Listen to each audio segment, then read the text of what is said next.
अगर आपका बच्चा भी 2 साल का हो गया है, 3 साल का हो गया है और आपको लगता है कि आपके बच्चे का जो माइलस्टोन है वो डिले चल रहा है, जितना उसका माइलस्टोन होना चाहिए उस उम्र में बच्चों का उतना नहीं है उसका, और ख़ास तौर पर लैंग्वेज एरिया का। और आपने जब ये इसका कारण जानना चाहा कि क्या कारण है कि हमारे बच्चे का लैंग्वेज जो है डिले चल रहा है या उसका जो माइलस्टोन है वो डिले चल रहा है, आपने इंटरनेट में सर्च किया। और जब आपने इंटरनेट में सर्च किया तो आपको एक वर्ड आया सामने आपके, और वो है ऑटिज़म। और ये वर्ड सुनकर फिर आप पैनिक हो गए, आप परेशान हो गए, टेंशन में आ गए।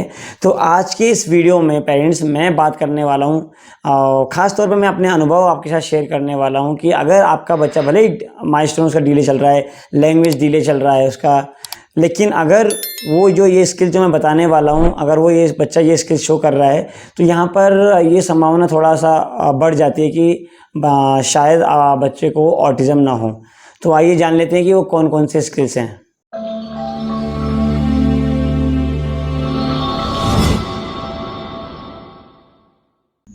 नमस्कार सभी को, स्वागत है आपका एक बार फिर से मेरे जीवन्या चैनल में। मेरा नाम राजकुमार है, मैं एक CDA चाइल्ड डेवलपमेंट एड और एक स्पेशल एजुकेटर हूं।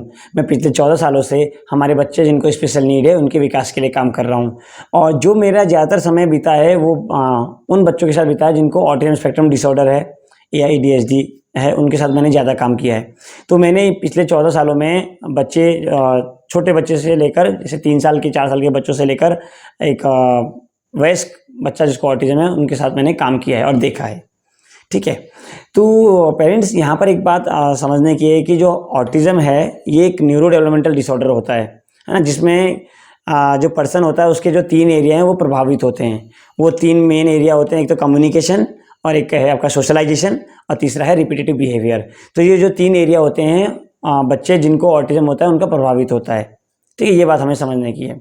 अब यहाँ पर एक चीज़ देखना है कि अगर आपका बच्चा 2 साल, 2.5 साल, 3 साल का है तो यहाँ पर उसको जो उसकी गतिविधियाँ हैं, जो उसकी एक्टिविटी है, उसको हमने बहुत बारीकी से ऑब्जर्व करना बहुत ज़रूरी है।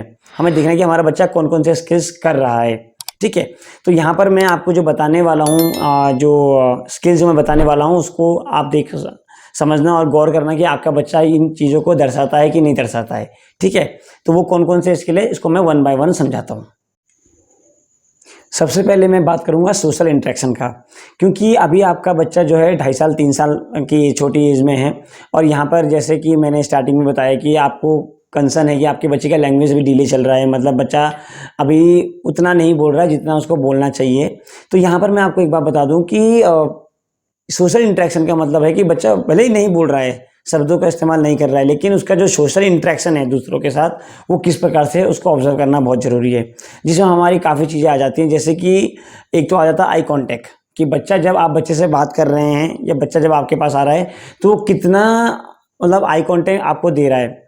एक होता है आई कॉन्टैक्ट देना है और दूसरा होता है कि उसको बनाए रखना।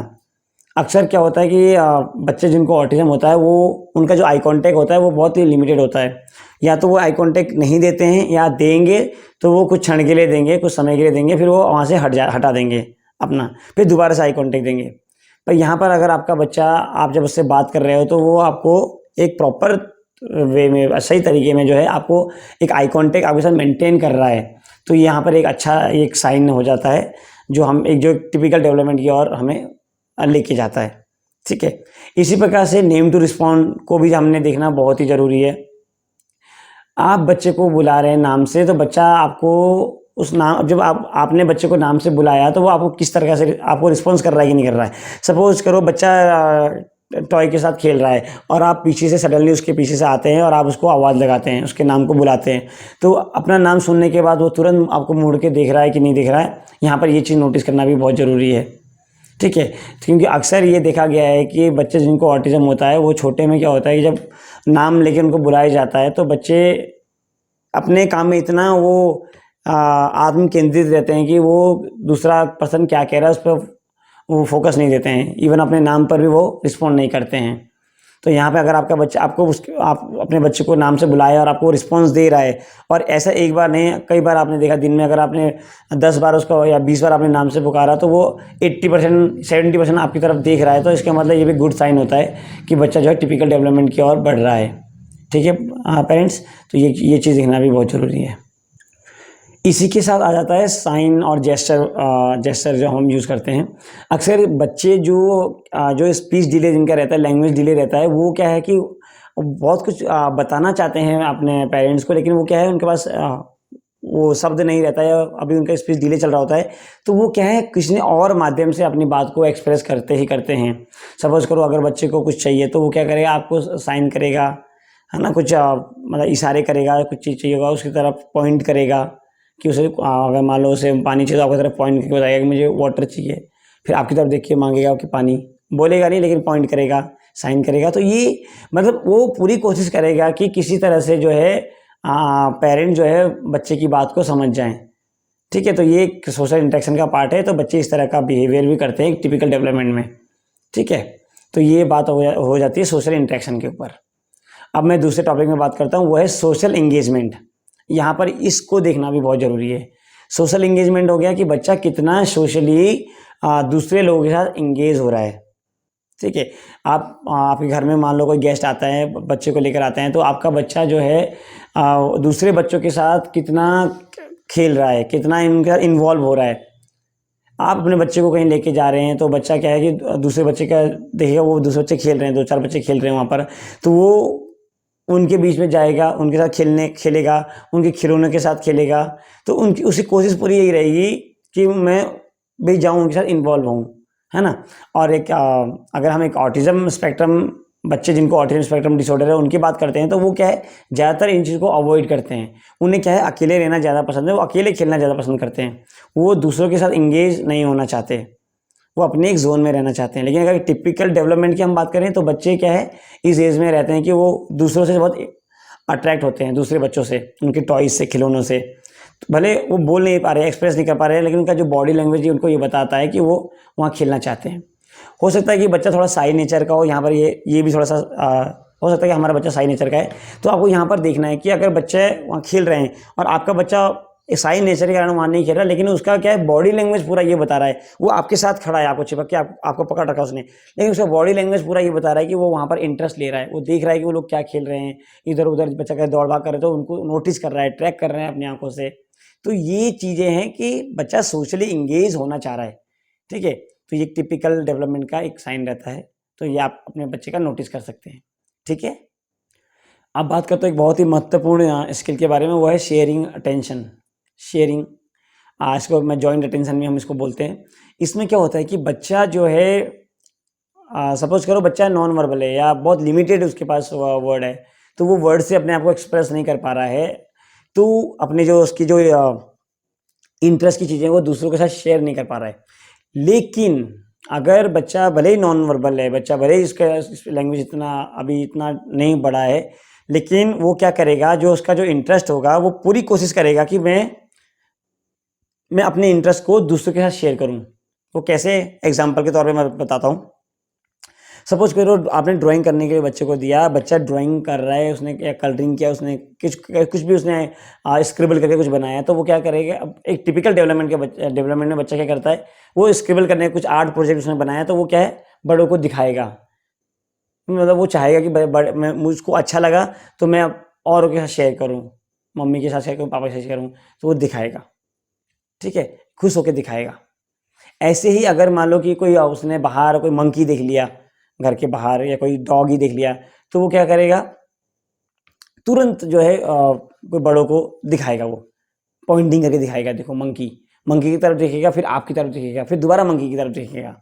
ठीक है, तो यहाँ पे एक ट्रायंगल बन जाएगा, मतलब उसने मंकी देखा, फिर आपकी तरफ देखा, फिर मंकी देखा, तो ये जॉइंट अटेंशन आ जाता है। इस तरह का एक बच्चे जो है स्किल शो करते हैं डेवलपमेंट, टिपिकल डेवलपमेंट में।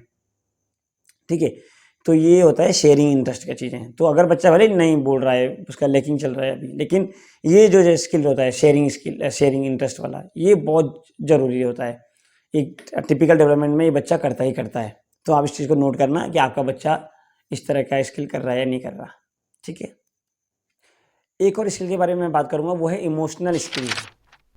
अब यहाँ पर ये चीज़ भी देखना बहुत ज़रूरी है कि आपका बच्चे का जो ये इमोशनल वाला एरिया है, जो इमोशनल स्किल है, वो किस प्रकार से वो शो कर रहा है दूसरों को। मतलब अगर एक हम टिपिकल डेवलपमेंट की हम जब बात करते हैं, तो आप बच्चों को जो है उनके जो भावनाएं होती हैं ना, वो क्लियरली जो है व्यक्त करते हैं, दूसरों को शो करते हैं अपनी भावनाएँ। तो यहाँ पर आपको देखना है कि आपका बच्चा जो है इमोशनली कितना अपने आप को एक्सप्रेस कर रहा है। मान लो कि अगर आप उसको उसने कुछ अच्छा किया, आपने उसको शाबाशी दी कि आपने बहुत मेरा मेरा बच्चा बहुत गुड है, आपने बहुत अच्छा काम किया, तो क्या है उसको वो इस चीज़ को महसूस करेगा और वो खुश होगा। उसको अच्छा लगेगा, वो मुस्कुराएगा, खुश होगा, है ना? अपने इमोशन को एक्सप्रेस करेगा। ऐसे ही अगर उसने कुछ गलत किया, आप उसको जब डाँटेंगे, तो वो क्या आपकी तरफ देखिएगा, आपके फेशियल एक्सप्रेशन को पढ़ेगा कि हाँ, अभी मम्मा का मूड है, पापा का मूड ऑफसेट है या गुस्से में है, तो वो भी उस तरह अपना फेस बना लेगा, सैड हो जाएगा उस सिचुएशन के अकॉर्डिंग। वो दिखेगा कि अभी मम्मा गुस्सा हो रही हैं, तो वो अपने आप उसको एडॉप्ट करके सैड हो जाएगा। लेकिन अगर आप बच्चे जिनको ऑटिज़्म रहता है उनकी हम बात करें तो वो अ, फीलिंग वो भी समझते हैं, फीलिंग की उनको भी अंडरस्टैंड होता है, लेकिन वो धीरे-धीरे डेवलप होता है। छोटी एज में क्या होता है कि वो इतना उनको नोटिस नहीं करते कि मेरे करने से क्या मतलब बच्चे पेरेंट्स परेशान हैं या गुस्सा हैं या खुश हैं। रहता है उनके अंदर भी है इमोशन उनके अंदर भी रहती है, फीलिंग उनके अंदर भी रहती है, लेकिन वो इतनी जल्दी उसको एक्सप्रेस नहीं कर पाते हैं। जितना जल्दी ये टिपिकल बच्चे जो टिपिकल डेवलपमेंट वाले बच्चे होते हैं वो कर लेते हैं। तो यहाँ पर आपको देखना है कि आपका बच्चा जो है किस प्रकार से अपने इमोशन को एक्सप्रेस कर रहा है। चाहे वो हैप्पी का हो या सैड का हो या अपसेट का हो, है ना? आप सारी सिचुएशन में आप देखना कि उदास भी है बच्चा तो उदास होता है, जब उसको चीज़ बुरा लगती है तो वो सैड हो जाता है, आप बात करना चाहो तो जानबूझ के नाराज़ हो जाता है और आपको ये लग रहा है उसकी बॉडी लैंग्वेज से कि हाँ, वो मुझसे नाराज़ हो रखा है। आप उसको मनाओगे कुछ उसको दोगे, रिवार्ड दोगे तो वो खुश हो जाएगा और आपको हग करेगा, गले लगाएगा। तो ये क्या है, ये स्किल्स ये जो होता है, ये इमोशनल स्किल जो होते हैं, ये एक टिपिकल डेवलपमेंट में बच्चों का रहता है, ठीक है? तो यहाँ पर भी अगर आपका बच्चा ऐसा कर रहा है तो उसका डेवलपमेंट टिपिकली चल रहा है आगे, अगर नहीं कर रहा है तो ऐसा मैं नहीं बोलूँगा कि ये ऑटिज़्म ही है ना? पर ये है कि चांसेस हो सकते हैं, ठीक है? तो ये इस स्किल को भी हमें देखना बहुत ज़रूरी है। तो पेरेंट्स ये मैंने जो है कुछ काफ़ी कॉमन स्किल्स आपको बताए हैं और जो बहुत ही महत्वपूर्ण स्किल्स भी बताए हैं मैंने, ठीक है? ऐसे तो और भी स्किल्स होते हैं, बहुत काफ़ी रहते हैं, लेकिन हमें बस यही जो मैंने बताए हैं, इन एरिया को हम देखेंगे, इन स्किल्स को हम देखेंगे, तो इसके बेस में हम काफ़ी हद तक जज कर सकते हैं कि हमारा बच्चा का डेवलपमेंट किस प्रकार से चल रहा है। और ये जो मैं बता रहा हूँ, जितने भी मैंने स्किल्स बताए हैं, ये सब मेरे अपने अनुभव के अकॉर्डिंग बताए हैं मैंने। अगर आपको फिर भी आपको डाउट लगता है कि अपने बच्चे को 3 साल का हो गया है और अभी भी उसका डेवलपमेंट उतना नहीं चल रहा जितना होना चाहिए, तो मैं आपको यही सलाह दूँगा कि आप अपने पास के नज़दीक के एक डेवलपमेंटल पीडियाट्रिक से ज़रूर मिलें। जो डेवलपमेंटल पीडियाट्रिक होते हैं, वो बच्चे का असेसमेंट करते हैं और उसके बेस में वो डायग्नोज़ कर सकते हैं कि बच्चे को ऑटिज़्म है या नहीं है। आप कोई जैसे मैं जब जो डॉक्टर की बात करता हूँ, तो आपको जनरल फिजिशियन के पास नहीं जाना है। जो सर्दी, जुकाम, खाँसी वाले जो बुखार वाले जो डॉक्टर होते हैं, उनके पास नहीं जाना है। आपको ये मेक श्योर करना है कि आपको डेवलपमेंटल पीडियाट्रिक के पास जाना है। ठीक है? वो ही डॉक्टर जो डेवलपमेंटल पीडियाट्रिक होंगे, वही आपके बच्चे को अच्छे से असेस कर पाएँगे और वो आपको बता पाएँगे कि आपके बच्चे में समस्या है या नहीं है। ठीक है पेरेंट्स? तो आशा करता हूँ कि ये वीडियो थोड़ा हेल्पफुल रहा होगा आप लोगों के लिए और जो आपकी जो क्यूरियोसिटी है काफ़ी कई बार ऐसा हो जाता है कि पेरेंट्स क्या है कि अगर बच्चा थोड़ा-सा उसका वर्बल अगर वो कम है, उतना लैंग्वेज नहीं है जितना होना चाहिए अन्य बच्चों की तुलना में, तो बच्चा पेरेंट्स जो है काफ़ी ज़्यादा नर्वस हो जाते हैं, काफ़ी ज़्यादा पैनिक हो जाते हैं। इसी उसको भी ध्यान में रखते हुए मैंने आज का ये वीडियो बनाया था कि ताकि आपका जो जो जो आपकी जो टेंशन है वो थोड़ा-सा रिलीफ़ हो जाए। ठीक है पेरेंट्स? तो आशा करता हूँ कि ये वीडियो हेल्पफुल रहा होगा। मिलता हूँ मैं आपको अगले वीडियो में, तब तक के लिए सबको नमस्ते।